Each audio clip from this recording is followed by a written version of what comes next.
নমস্কার বন্ধুরা, কুকুই সুপ্রিয়া চ্যানেল থেকে সবাইকে স্বাগত জানাই। আজকের আবার দারুণ স্বাদের দুটো রেসিপি নিয়ে চলে এসেছি। আজকের বানাবো কাজল গৌরী মাছের ঝাল, আর তার সাথে বানাবো এই যে বড় বড় পটলের ঝাল। এই বড় বড় দাদা পটল নিয়ে এসেছে বাজার থেকে, একদম টাটকা বড় বড় পটলের টাটকা কাজল গৌরী মাছ। তো কাজল গৌরী মাছ বিশাল বড় না? হ্যাঁ, ফ্রেশ একদম, এই যে একদম ফ্রেশ, হেভি টাটকা। খুব টাটকা মাছ। সুন্দর করে মাছটা কেটে নেব। মাছটা 1.5 কেজি ওজন আছে, 1.5 কেজি ওজন আছে মাছটা। সুন্দর করে কেটে নেব।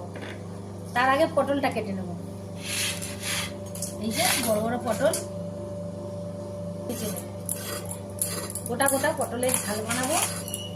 ছিঁড়ে ছিঁড়ে নেব পটল, দারুণ দেখতে লাগবে, ফুলের মতো দারুণ লাগবে, খেতেও দারুণ লাগবে। পটল, টাটকা পটল এইভাবে ঝাল বানালে দারুণ লাগবে, একদম যেন ফুল লাগছে পাতার মতো। সুন্দর করে কেটে নিয়েছি। এইভাবে সব পটল কাটা